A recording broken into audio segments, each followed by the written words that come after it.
Que bom que a gente está aqui reunido, né? Apesar do frio, apesar do jogo do Atlético, né? Vendo, o trânsito ficou insuportável. Não comigo, o pessoal chegou atrasado do consultório. Doutor, o trânsito está ruim. Falei, é o jogo que atrasa.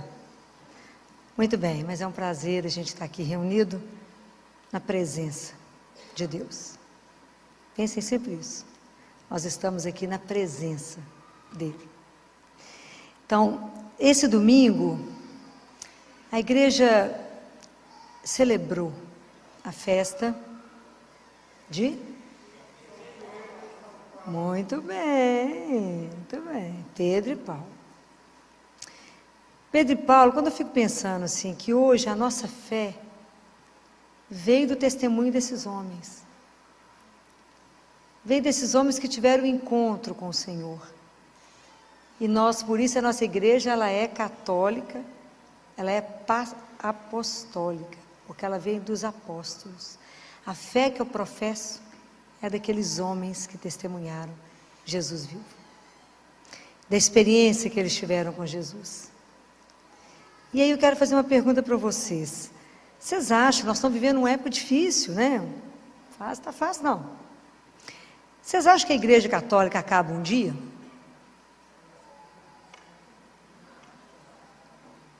Tem dúvida, gente? Tem que ter firmeza. Por que que não? Por que que ela não vai acabar? Por que que ela não vai acabar? Porque quem disse que não vai acabar? Jesus. Aonde? Mateus 16.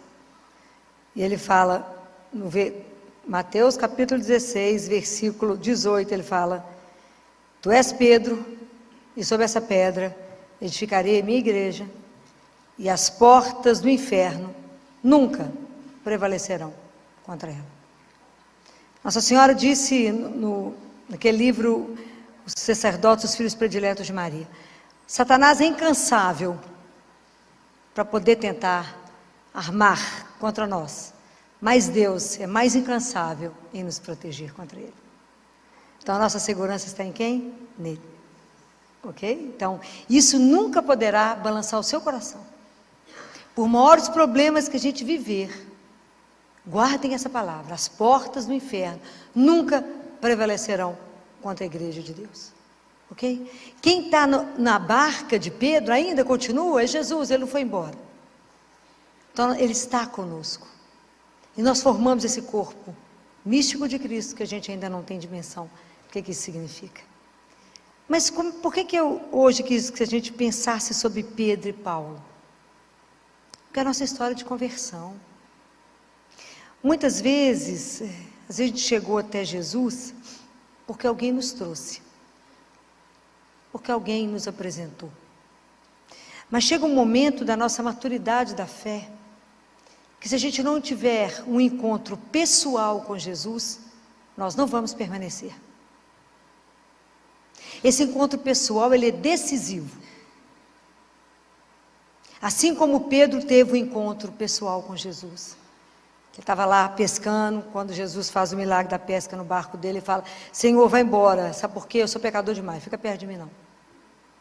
Como ele fez com Paulo, no caminho de Damasco, que Paulo cai, e ele fala: Paulo, Paulo, Saulo, Saulo, por que me persegues? Fala: quem és tu, Senhor, que eu estou perseguindo? Então, se a gente não tiver esse encontro pessoal, nós não caminhamos, a nossa fé não cresce. Nós temos uma caminhada pessoal. Então Pedro, ele é muito a nossa cara. Porque Pedro era intempestivo, falava as coisas, começou a caminhar com Jesus, jurava que ia seguir ele até o fim. E negou, mas voltou. O olhar de Jesus atingiu Pedro e buscou ele de volta. A gente precisa permitir que o olhar de Deus nos alcance. A gente não pode se esconder de Deus. A gente tem que deixar que Ele nos veja. Falar com Ele: estou aqui, ó, olha para mim. Eu falo com Ele todo dia de manhã: o senhor está olhando direitinho? Sou eu, está vendo? Viu a roupa que eu vesti hoje? Para o senhor não me perder. Porque se o senhor me perder, eu vou te trair hoje. Não me perca, para que eu não te traia. Que eu não presto. Então fica de olho. Mantenha o olho em cima de mim para que eu não desvie do caminho. Porque sem a sua graça eu vou desviar. Então, aonde que a fé de Pedro é sustentada? Vocês lembram desse evangelho? Como é que a fé de Pedro se manteve? Lembra? Jesus falou em Lucas. O que Jesus falou para Pedro? Pedro, Pedro, Satanás te pediu. Falou, me dá ele. Vou joeirar ele igual trigo. Vou fazer assim nele, ó. Lembra desse trecho? Mas Pedro, eu roguei ao Pai por ti. Então, a fé de Pedro, ela é sustentada pela oração de Jesus. Mas eu orei ao Pai por ti, para que a sua confiança não desfaleça. E você depois confirma teus irmãos, você sustenta a turma. Isso é maravilhoso. Isso é maravilhoso. Paulo, depois que teve um encontro pessoal com Jesus, ele falou, essa vida que eu tenho, que eu vivo na carne, eu vivo por causa do nome e da pessoa, do Filho de Deus, que é Jesus. Isso é maravilhoso. Nós temos que ter essa vivência. Para a gente poder evangelizar, as pessoas têm que, primeiro tem que ter um compromisso. Eu não posso falar com vocês de um Deus teórico. Não, vocês não estavam aqui. Eu tenho que falar com vocês de um Jesus que a gente falta pegar. Falta apertar ele assim. Vocês têm que ter uma experiência viva, de um Deus vivo. Jesus não é teoria. Ele é real. O Evangelho não é uma teoria. E hoje eu estava dando aula para os residentes e para os acadêmicos, eu desviei um bocado do assunto, porque é tanto assunto, né? Que a gente não pode falar só de medicina, tem que aproveitar para falar da vida. E eu falei com eles, por que vocês vivem relacionamentos tão difíceis e tão ruins? Por que vocês viraram mendigos de afeto? Tudo, às vezes deprime, tem que tomar remédio, que é a luta. Um menino de 20 anos de idade tomando remédio, quero matar. Estou deprimida, filho, vou dar uma coça bem dada, às vezes fica boa em 2 tempos. Tem uns pais que lá lutam, pagando faculdade de medicina para vocês estudaram, formaram, está deprimido com o quê mesmo? Estou entendendo. Relacionamentos mal feitos, eu falei com eles, sabe por que vocês viram mendigos de afeto? Porque na palavra de Deus está escrito, como é que você sabe que a pessoa que você escolheu é a pessoa certa para vocês? Está escrita a palavra. Mas sabe por que vocês não sabem? Porque vocês não conhecem a palavra de Deus, ninguém lê a palavra, vocês não sabem. Aliás, vocês acham que Deus é dispensável, por isso é tudo tomar remédio. Sou dura, vou com isso para ver se acorda. Você sabe onde é que está escrito isso na Bíblia? Todo mundo louco para encontrar um príncipe, né, gente? Aquela luta, né? Aquela luta. Os moços loucos para encontrar uma princesa, né? Aonde que está escrito na palavra de Deus que você reconhece que a pessoa é a certa para vocês? Quem será que vai acertar? Aonde está escrito isso? Difícil essa? Aonde? Onde está escrito isso? Como é que eu sei que o marido que eu escolhi, que a minha namorada, que meu futuro marido, ele é a pessoa certa? Se a pessoa que você escolheu, guarde isso, ela extrai de você o seu melhor. Porque tem relacionamentos que é para te destruir. Você põe a cabeça para fora e a pessoa puxa o seu pé. Você fala, quero fazer isso, figura acomodada. Fala, que chatice, por que você quer ir lá, minha filha? Não te deixa crescer, vai cortando suas asas. E acha que manda no ser. Então, é um relacionamento perfeito. Para matar um ao outro. É verdade. Estou falando mentira? Estou não, porque a mulher, no início vai aceitando, tadinho, mas ele é tão lindo. Jesus fala, fica com ele não, minha filha. Jesus, você não viu a covinha dele? Ele fala que eu estou vendo uma cova mais funda ali na frente. Eu falo isso de brincadeira, mas isso é sério, isso é seríssimo. Isso é seríssimo. A pessoa que eu escolhi, ela é a pessoa certa, se ela extrai de mim o meu melhor. Pode imaginar o que significa isso? Ela me faz ser melhor do que eu imaginava ser. É isso. É isso que uma mãe e um pai faz quando vê um filho. Que ele não nasce perfeito, não nasce bom. Ela olha e fala, nada, esse menino é melhor do que imagina. Porque ela extrai o melhor. Então é aquele que me extrai, está escrito em Cântico dos Cânticos. O meu amado é aquele que extrai de mim o meu melhor. Então por isso vocês avaliam os relacionamentos, como é que estão? Está tudo beleza, continua. Se não, dá uma pensadinha. Pergunta para o chefe, se é mesmo. Mas toma coragem de perguntar. Afinal, vou perguntar isso para ele de jeito nenhum. Vai que tem uma ideia contrária, né? Bobagem. Vamos levando, né? Vamos remando, mas não é assim não. Então, brincadeiras à parte, né? Para descontrair. Mas é isso, né? Da mesma forma como eu sei que aquilo que é o melhor, porque o Evangelho não é teoria, a Bíblia não é uma teoria. Tudo que você precisar está aqui. Só ter tempo de ler. Pensar, meditar, se alimentar. É isso. Quando Jesus fala para Pedro, tu és pedra, eu queria que essa frase hoje ressoasse no coração de vocês. Vocês vão, toda vez, já falei com vocês, toda vez que vocês escutarem um nome no Novo Testamento, coloca o seu. Filó, tu és rocha. E é nessa rocha, na rocha do seu coração, que eu quero edificar a minha morada. Com eu, o Pai e o Espírito Santo. Eu quero que a Trindade venha fazer morada em você. Eu quero que vocês guardem essa frase para que isso vá ressoando na vida de vocês. Nós temos que desejar e fazer de tudo para que a gente seja morada de Deus. A morada da Santíssima Trindade. Já falei isso com vocês outro dia. Quem expulsa Deus de nós é quem? O pecado. Quando a gente peca, você fala com ele, tchau.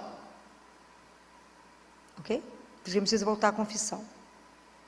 Mas aquilo que eu disse para vocês, essa experiência de ver Deus, de tocar Ele, a experiência pessoal que te sustenta, é só vocês lembrarem de um caso que eu já contei. Lembra do cachorro correndo atrás da lebre? Quem lembra que eu já falei disso? Ninguém? Que bom, só porque é bom que a gente conta de novo, né? Já que ninguém lembra, né? Porque a nossa fé é assim, passa uma lebre, o cachorro sai correndo atrás, latindo, porque ele quer pegar a lebre. Aí alguns cachorros estão escutando, porque cachorro está latindo, vai correndo também. Escuta latir, vai correndo atrás. Aí vai correndo, porque tanto de cachorro atrás de uma lebre, todo mundo latindo. De repente um cachorro fala assim, mas para que nós estamos correndo? Atrás de quem nós estamos correndo? Não estou enxergando nada. Então só permanece aquele que vê a lebre. A nossa fé, nós só vamos manter no nosso caminho se os nossos olhos estiverem fixos em quem? Em Jesus. Se vocês perderem Ele de vista, a fé de vocês cai. Quando Pedro falou com ele, Jesus, deixa eu andar sobre a água, é o Senhor mesmo, deixa eu ir. Ele falou, vem meu filho, vem cá Pedro, firme. Pedro foi, enquanto ele olhava para Jesus, a hora que o vento bateu, o que ele fez? Afundou. Ele tirou o olho de Jesus, afundou. E é assim a gente na vida. Quando a vida bate, quando o vento sopra, se eu tirar os olhos dele, eu afogo, eu afundo.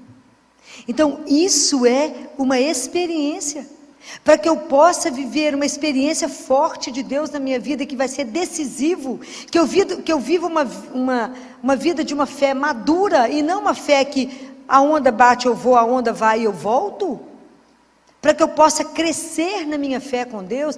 Imagina até eu poder dizer igual Pedro disse, igual Paulo disse, não sou eu que vivo, é Deus que vive em mim. Essa vida aqui eu vivo por causa dele. Vocês imaginam? Tem um chão. Tem um chão. A fé, gente, ela é um caminho, não é um pódio, não, que eu subi e venci, não. É um caminho, porque nós somos nômades, nós somos peregrinos. Todo dia que a gente está vivendo, falta menos um para voltar para casa. Só que a gente não pensa nisso. Falta menos um. Então, por isso que a gente tem que estar atento ao que Deus quer que eu faça agora, hoje. Porque para amar e servir, eu só tenho agora. Por isso que fala, não fica preocupado com amanhã, não vive hoje intensamente aquilo que você precisa viver. Não fica sofrendo com o que não aconteceu. Vive hoje, numa confiança incondicional naquele que te ama. Te ama sem igual. Mas essa experiência é a nossa experiência da nossa conversão, porque a nossa conversão ela é diária. Mas para que eu possa ir para o mundo anunciar Jesus, eu tenho que experimentar esse Deus. Eu posso confiar nele de uma forma incondicional. Se vocês não experimentarem, vocês não convencem ninguém. Aí São Paulo, na carta dele de domingo, que foi na segunda carta de São Paulo a Timóteo, no capítulo 4, no versículo 6, ele fala assim: combati o bom combate, terminei a minha carreira, guardei a fé. Eu fico pensando, fico com inveja louca, quando eu penso que será que no final, quando eu estiver encerrando a minha vida aqui, vou poder repetir a mesma coisa que ele? Porque a nossa vida espiritual é um combate. A nossa vida aqui, ela é um combate, o dia inteirinho. Hoje o dia inteiro vocês combateram. A gente às vezes não tem a dimensão, porque a partir do momento que eu assumo Jesus na minha vida, a minha vida ela vai passar por uma transformação, ok? Porque dentro de mim existe uma coisa que chama ego. E eu quero um tanto de coisa, eu sou igual um menino de 3 anos, né? Mas eu quero. Até eu pegar a minha vontade, colocá-la diante de Deus e falar com Ele, faça não aquilo que eu quero, mas aquilo que o Senhor sabe, que é o melhor. Isso é um chão. Isso é um chão. Porque isso não acontece num passe de mágica. Por que a gente não consegue se entregar? Porque a gente não confia. Por que a gente não confia? Porque a gente não conhece. Por que a gente não conhece? Porque a gente não tem vida de oração. Não temos disciplina. Então a gente está sempre voltando ao mesmo ponto, porque falta uma coisa única, chama disciplina. Para ter disciplina eu preciso de quê? Da graça de Deus. Para ter a graça de Deus eu preciso de quê? De pedir. A gente tem que ter humildade. Nossa fé tem que ser humilde. A gente tem que entender que a gente não é nada, e que a gente não vale nada. Mas que eu posso, com a minha miséria, colaborar com Ele para que a palavra chegue até vocês. Porque quem age em nós é quem? É Deus. Se vocês acham que sou eu estou enganado. Ok? Então é isso. É Deus que faz tudo em nós. É nele que a gente é, que a gente move, que a gente existe, é em Deus, nosso Senhor. Então até tomar consciência da dignidade que nos foi dada de sermos filhos de Deus, de como é que eu vivo a vida nessa verdade, de como é que eu vivo a vida a partir dessa consciência de que eu sou filha amada, que Ele me resgatou, que as almas não são do Papa, nem do Pedro, nem de Paulo, mas são dele. Jesus pagou um preço imenso por cada um de nós, na cruz. O sangue dele foi derramado para que cada um de nós tivesse direito ao céu.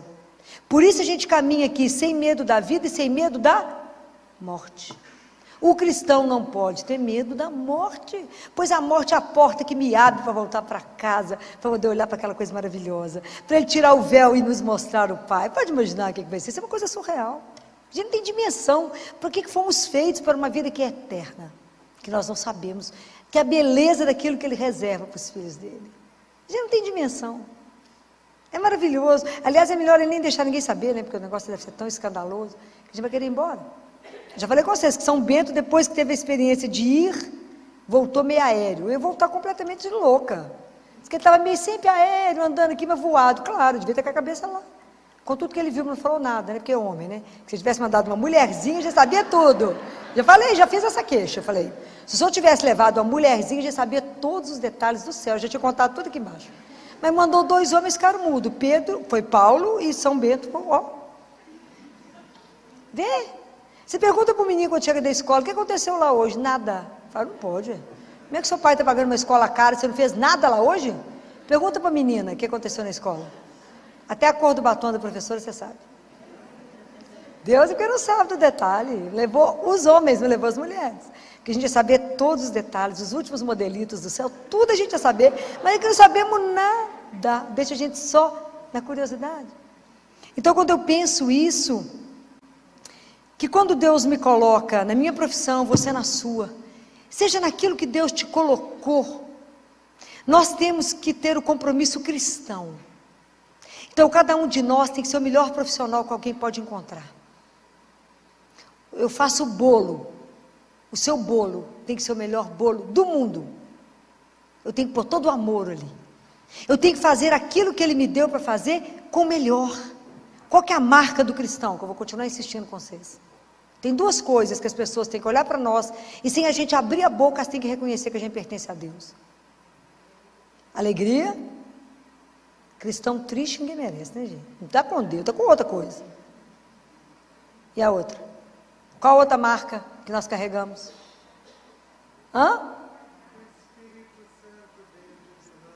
Sim, mas como é que ele tem que se manifestar naquilo que eu faço? Pelo amor. Tem que pôr amor em tudo que vocês fazem. Tem que ter alegria naquilo que vocês fazem. Aquele povo que você vai ser atendida, que você vai a algum lugar, te recebe com alegria, te recebe com aquela delicadeza, com gentileza, e fala, tem alguma coisa nesse povo? Tem. Se alguém te perguntar, por que você assina essa alegria, essa felicidade? O mundo está caindo, alegria. Você ali é nada? Não, mas tem Jesus. E Ele vai mudar a história. Como é que nós vamos evangelizar triste, cabisbaixo, arrastando? Não vamos. O nosso Deus é aquele que já venceu por nós. É aquele que vence. É aquele que às vezes a gente insiste em ser infeliz.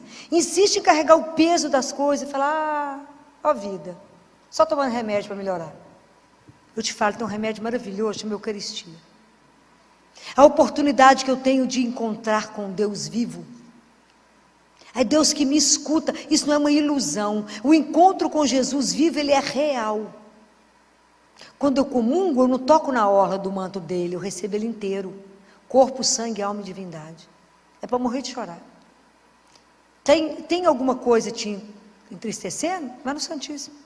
Tem alguma coisa te alegrando? Vá no Santíssimo. Tem alguma preocupação? Vá até ele. Tudo que vocês têm que tomar uma decisão, vá até ele. Porque ele está ali, vive em pessoa. Se a gente descobrir isso de verdade, isso aqui vai ter uma fila, ninguém chega. Você passa a vida aqui na fila, esperando a hora, uma oportunidade de ele conversar com ele. Mas ele é tão maravilhoso que ele se esconde. Que a gente não ia dar conta de ver. Ele se esconde, para que a gente possa chegar até ele. Então, quando eu vejo da vida de Paulo, falo, será que eu vou guardar minha fé até o fim?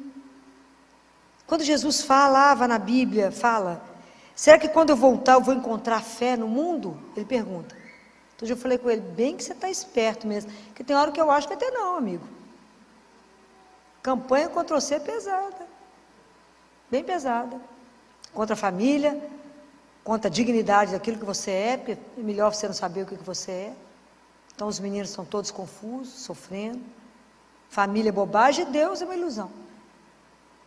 Então se nós que cremos, não vivermos uma vida cravado aqui, mas com todos os valores que a gente crê, como é que nós vamos testemunhar? Como é que nós vamos afirmar que nós descendemos de Pedro e de Paulo? Esse povo que aceitou o martírio, esse povo que viveu numa alegria louca. São Lucas, um pouquinho antes de salvar o filho de um alto cargo, de um funcionário de Roma, ele estava preso, Lucas. Vivia conversando com Paulo, eles deixaram entrar, porque afinal de contas ele vai conversar com esse homem preso, que não tem nada, uma roupa rasgada. Era Lucas anotando tudo que Paulo falava, tanto que Atos dos Apóstolos, quem escreveu foi Lucas. Lucas escrevendo. Lucas foi preso, falou, amanhã vocês vão ser julgados lá, para os leões. Antes da menina estava morrendo, buscar Lucas, o pai dela buscar Lucas, Lucas conversava com o povo assim, não, vocês não preocupam não, inclusive com criança. Na hora que eles nos julgarem nos leões, vai doer um pouquinho, só no primeiro momento, só um pouquinho, só na primeira dentada, mas depois vai ser uma festa, nós vamos voltar para casa. Era assim que esse povo carregava o martírio, eles entravam na arena cantando, mas porque tinham feito a experiência de um Deus vivo. A nossa fé não pode ser mais ou menos, a nossa fé tem que estar alicerçada em Deus, naquele que não decepciona, naquele que não falha. Então nós temos que dar testemunho disso. Na hora que a situação está invertida, vocês têm que estar sustentando que Deus é Deus. Nós somos filhos amados. Então eu tenho que combater o mal que existe em mim. Fala, meu Deus, há tanto mal em mim, tira. Por isso que eu falo, pelo sinal da Santa Cruz, livrai-nos, Deus, nosso Senhor, dos nossos inimigos. Quais são esses inimigos? É o que está dentro de mim, o que eu penso, o que eu sinto, o que eu falo. Está aqui em mim. O que Jesus falou? O mal não é o que entra, o que sai do coração. Porque é no seu coração que você prepara adultério, os roubos, as mentiras, as confusões, está dentro de você. Por isso a gente reza tanto e pede, Senhor, tem que travar esse combate comigo. Tira de mim aquilo que não presta. Todo dia eu falo isso com ele. Tira aquilo que só bate o olho e fala, não está bom não, tira. Tira aquilo que impede que o Senhor se manifeste. Tira aquilo, Senhor, que está tanto obstáculo, a manifestação da sua graça na minha vida. Que de verdade, Senhor, que alguém que se entrega ao Senhor só possa fazer o que o Senhor quiser. Não deixa eu fazer obstáculo àquilo que o Senhor quer fazer na minha vida. Não me impeça, não me permita, Senhor, te impedir de fazer aquilo que o Senhor quer. É assim, mas vocês têm que ter esse encontro, e isso tem que ser repetido. Eu tenho que desejá-lo, eu tenho que querê-lo. Porque Jesus é uma coisa tão delicada, ele é tão doce, mas ele é tão doce que ele me impressiona na doçura dele. Que por mais que ele esteja conosco, se você não convidar, se você não pedir opinião, toda hora ele não fala. Mas se ele te pede uma opinião, se você pede, fala com ele, o Senhor me ilumina nisso aqui, é agora. Ele é rápido. Isso me deixa encantada. Eu falo com ele, tantos anos eu convivo com o Senhor, eu tenho que estar sempre relembrando que eu tenho que sempre te convidar para tudo. Convidem. E a experiência é espetacular, é de chorar. É de chorar. Como é que ele se manifesta de uma forma tão doce? E como é que ele vai te ajudar a ser a extensão da misericórdia dele? Como é que ele vai te ajudar a ser aquele que vai aliviar o outro? A acalentar, a confortar, a alimentar. Porque a gente alimenta não é só de comida, mas da palavra, da presença, de um abraço. Porque é assim que nós vamos levar Jesus. É o reino dele precisa chegar. Esse reino de amor e de justiça que ele quer para todos. Porque eu já falei isso com vocês mais de uma vez. Jesus e o nosso Pai não nos ama fracionado. Cada um de nós é o filho mais amado que ele tem. É verdade. Cada um de nós. Nós temos que nos tomar consciência disso. E estar à disposição dele. Falar, Senhor, conta com a minha miséria. Onde você precisar de mim, estou na área. Fala comigo, vai ali, vou, sim, Senhor, vai, volta aqui, volto. Mas que eu possa levar o seu santo nome. Que eu possa ajudar as pessoas a serem evangelizadas. Ajudá-las a ter uma experiência real, mas me faça ter. Experimentem na hora que vocês forem comungar. Saber, para por um minuto. Não fica no automático, não. Não viva a vida de vocês no automático. A experiência com Jesus, ela é única a cada dia. A cada minuto que vocês chamam por Ele. Essa presença de um Deus à nossa disposição me deixa... Aquilo que São Paulo fala, o seu amor me constrange. O amor de Deus é tanto que nos constrange. Chama por Ele, e Ele fala o que foi. Aprenda a silenciar. Aprenda a treinar o seu ouvido para ouvir o coração dele que bate. Aprenda a silenciar para ouvir a voz dele que sussurra. Fala, faça isso. Aprenda a reconhecer Deus na sua vida. Filó, mas é aqui na rotina, é aqui mesmo, ele quer isso mesmo. Ele quer a nossa vida de rotina, ele não quer coisas grandes, não. Deus quer participar do seu dia a dia, só compra de feira. Já chamou ele para ir no supermercado? Chama ele. Fala, vem cá, você conheceu uma coisa bacana. Vamos ali, na sua época não tinha essas coisas bacanas, vamos ali. Chama ele para ir nas coisas. Deixa ele ser seu amigo, companheiro, o seu grande amor, o Senhor. Deixa ele ser. Compreenda que você vive por causa dele. E começa a prestar atenção que como é que cada atitude que você vive e toma é por ele. Fala com ele, Senhor, vai me ajudando a vencer o meu egoísmo. Vai me ajudando a ser obediente, mas com uma consciência, Senhor. Aquilo que Deus Pai fala para Catarina de Siena. Catarina, a obediência abre a porta do céu, mas ela não entra no céu, Catarina. Olha o que Deus Pai fala. A obediência abre a porta, mas a única coisa que entra no céu chama caridade. Você orientando. O livro da Catarina de Siena, Diálogo, eu vou ler nos pedaços, porque ele é pesado demais, né? Tem essas frases, a gente pensa um mês, depois volta e pega outra frase, né? Que é Deus Pai ensinando. Então eu tenho que pedir a Ele, inflama no meu coração a sua caridade. Me ajuda, Senhor, a viver os seus sentimentos aqui. Me ajuda, vai me transformando no outro Cristo. É assim. Para isso eu nasci, para vos amar e vos servir. Quem que foi a pessoa por excelência que amou Jesus e o serviu? Quem foi por excelência que amou e serviu Jesus? Quem por excelência? Maria. Existiu alguém que amou ele mais? E o serviu com toda a vida e todo o coração? Existiu alguém que sofreu mais com ele do que ela? Ninguém. Ninguém. Imagina quando ela recebeu o convite do anjo. Ela era uma menina profunda conhecedora da palavra, porque ela foi criada no templo. Ela foi orientada pelos sacerdotes. Vocês sabem a história da escolha de José, não sabem? Todo mundo sabe? Não? Não sabem? A gente fica achando que São José era um velhinho, né? Ele era um espetáculo, gente. Você acha que Deus vai escolher trem mal acabado, gente? Presta atenção. Vocês podem imaginar a beleza de Maria? Deve ser uma coisa louca. São José também fica atrás, não. Devia ser aquele espetáculo, né? Eu falo com essa adolescente, Titi Filó, os meninos da minha sala é tudo feio. Falei, porque por enquanto é um frango desossado, né? Porque é adolescente. Mas anota o nome que vai virar um galo espetacular. Anota o nome, entendeu?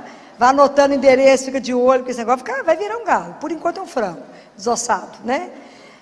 Mas é linda a história, né? Nossa Senhora foi criada no templo a partir de 3 aninhos de idade. Ela foi levada no templo. Então, por isso, Nossa Senhora conhecia tudo da palavra. Veja o Magnífica que ela canta. Ela conhecia tudo. Quando ela foi chegando à adolescência, os sacerdotes reuniram, entraram em oração e sabiam que ela precisava se casar. Nossa Senhora ficou triste. Porque ela, na alma dela, ela já era consagrada a Deus. Ela queria pertencer ao Pai, consagrada. Era uma virgem consagrada, ela queria ser consagrada a Ele. Eles falaram, não, Maria, você vai ter que casar. Mas ela era profundamente obediente, porque ela confiava, como ninguém, em Deus. Então eles pegaram todos os jovens, viu gente? Jovens, não é velhinho não. Jovens da linhagem de Davi, porque o Jesus da linhagem de Davi. E levaram eles para o templo, entregou um ramo na mão de cada um, que foi identificado os ramos. E lá não existia ainda o Santíssimo, mas existia os Santos dos Santos, não é assim? Que uma vez por ano o sumo sacerdote entrava, não é isso? Então, foram todos identificados os ramos, foi colocado, né, lá. Então eles rezaram junto com os rapazes e foi entregue diante de Deus lá no Santos dos Santos. O escolhido de Deus iria florescer o ramo. Olha que coisa maravilhosa. Colocaram lá, ficaram de cá em oração, foram lá buscar os ramos, nenhum floresceu. Então, nenhum, esse é o escolhido. Foram rezar. É igualzinho a gente faz, né? Foram rezar de novo. Falaram, Senhor, o que nós não vimos? Vamos procurar. Ó, da linhagem de Davi, está faltando um moço que não apareceu aqui. Que está fazendo um trabalho num lugar escondido. Mandou a ordem para José. Como é que o povo era obediente? Foi para o templo. Vem cá, José. Vem cá. E José também tinha um voto de castidade e de entrega a Deus. Um homem lindo, uma mulher linda. Os dois com voto de castidade a Deus. Aí, entrega o ramo. Quando rezam, e o ramo está na mão de José. Sem chegar no Santo dos Santos, ele floresce. Por isso que São José carrega aquele ramo com flores, que a gente não sabe por causa de quê. Agora você já sabe. Que ele era o escolhido de Deus. É lindo. É lindo. O dia que a gente chegar no céu, nós vamos morrer de vergonha. A gente não sabe nada. Nós vamos chegar lá para viver a eternidade, conhecemos nada. Então, para poder evangelizar, nós temos que conhecer. Nós temos que conhecer primeiro a nossa miséria. Fala, mas o Senhor me fez filho de Deus mesmo? Eu sendo essa miséria? É. Você tem uma herança eterna, sim, de um rei, sim. Minha vida é eterna. Ele me criou para viver com Ele eternamente. Numa alegria indizível. E a minha vida aqui, eu vou viver no tempo que é curto. Sob o olhar dEle, para fazer o melhor. Nós temos que fazer o melhor que Deus nos dá. A nossa profissão, nós temos que ser impecável. Nós temos que fazer tudo de melhor. Porque nisso nós vamos revelando Ele. Mas a gente nunca pode perder a oportunidade de anunciar Jesus. Pelas nossas palavras, pelas nossas atitudes. Porque a minha fé, para poder saber como é que está indo a minha caminhada de fé, eu tenho que avaliar as minhas atitudes. As minhas atitudes, elas são coerentes com aquilo que eu falo. Senão, tem que começar a minha conversão de novo. Se eu prego uma coisa e eu não vivo aquilo que eu falo, tem uma coisa errada. Eu não me converti. Eu converti do lábio. Não, Filó, eu rezei, mas por que está nesse nervo, minha filha? Não rezou, rezou com o lábio. se reza com o coração e faz a entrega, fez a entrega. É assim, é simples as coisas com Deus, porque Ele escuta, Ele não é surdo. Vocês têm que experimentar isso. A gente fala e Ele escuta. Jesus cuida de tudo, de todos os detalhes. De todos os detalhes. A gente parece bobagem, né? Mas Ele cuida de tudo. De tudo. Vou contar para vocês. Sábado, eu tinha que dar uma entrevista às 11h30 na televisão. Meio-dia, eles iam lá em casa, gravar. Falei com Jesus, meu filho, você tem aí trabalhando, anda de arrumar gente para maquiar. Como é que vai ser?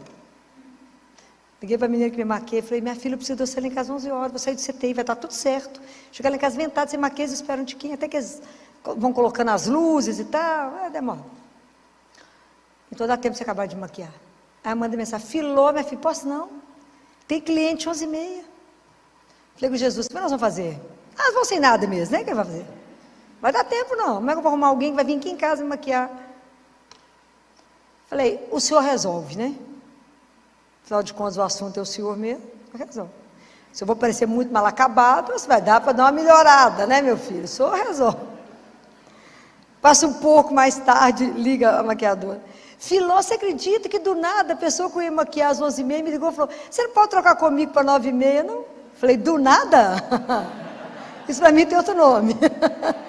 É esses detalhes que eu falo com vocês. Você fala, não sei por que ela trocou. Eu falei, eu sei.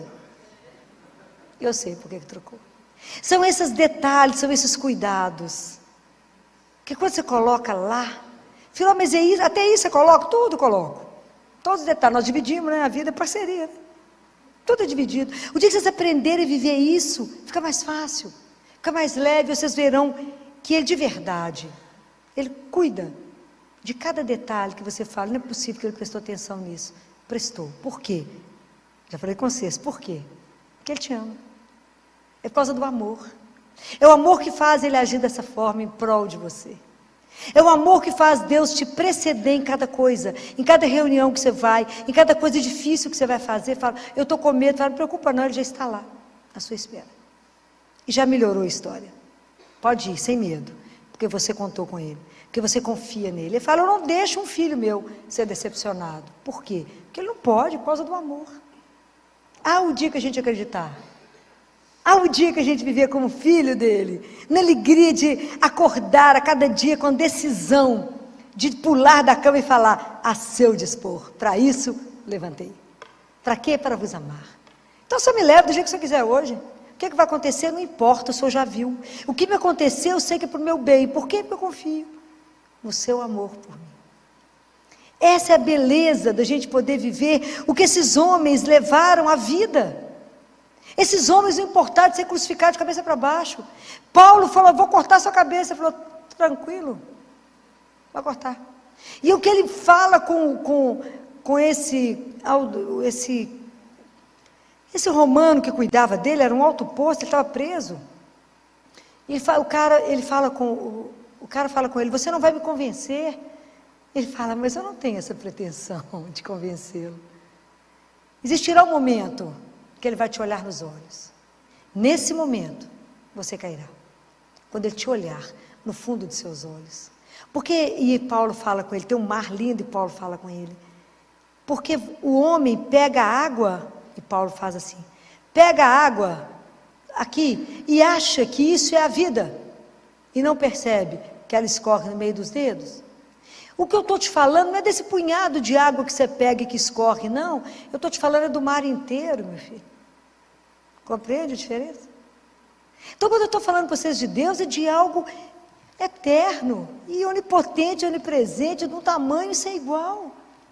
Não se feche no ateliê da sua vida, não. Se solte e fala, sou seu. Deixa eu subir nas suas asas, Senhor, e me carrega. Me ajuda a vencer o combate de cada dia. Para que eu chegue no final e fale, eu vivi a minha fé. Eu combati o bom combate. Eu permiti que eu diminuísse e que Ele crescesse em mim, como o Batista falou. Eu quero, Senhor, por cada vez que eu quero me converter, tem uma mortificação pessoal. Eu vou morrendo aos poucos para que somente o Senhor reine em mim. É esse o processo. Nosso processo de conversão é um processo de uma vida. Até no momento da nossa morte, nós vamos estar nos convertendo. Mas vamos pedir a Jesus a cada dia a graça de ser um outro Pedro, um outro Paulo, de testemunhar com a nossa vida que Ele é Deus e que Ele vive e que Ele está vivo aqui agora, no meio de nós, que Ele nos olha, que Ele cuida, que a gente anda sob o olhar dEle e permita que o olhar dEle te alcance hoje. Às vezes tem alguma coisa aí que não está bom, está precisando do olhar de Deus. Se exponha, fica nua, fique nu diante de Deus. Quando eu falo dessa nudez, já falei com vocês mais de uma vez, é da alma. Conta para Ele aquilo que não está bom, experimenta essas coisas que eu falo com vocês hoje. Fala com Jesus, vou te contar uma coisa, um segredo que ninguém sabe, só o Senhor. Faz de conta que o Senhor não sabe também, né? Vou te contar esse segredo, mas o Senhor já sabe, mas faz de conta que o Senhor não sabe. Faz carinha de surpresa, né? Eu vou te contar isso. Transforma isso. Faça dessa angústia, dessa dificuldade, desse problema, disso que está me consumindo, faça a vossa vontade e que eu possa de verdade reconhecer com toda clareza que é o Senhor que agiu porque me ama. Experimente sair daqui com o coração limpo, com nenhuma preocupação, com nenhuma angústia, porque você vai deixar entregue no coração dele. Experimente. Vocês primeiro precisam ser evangelizados para que a evangelização dê frutos. Os frutos pertencem ao Senhor. Nossa é a labuta, mas que Deus use poderosamente da vida de cada um de vocês para testemunhar que nada, nem ninguém, como o nosso Deus. Louvado seja o nome de nosso Senhor Jesus Cristo. Para sempre seja.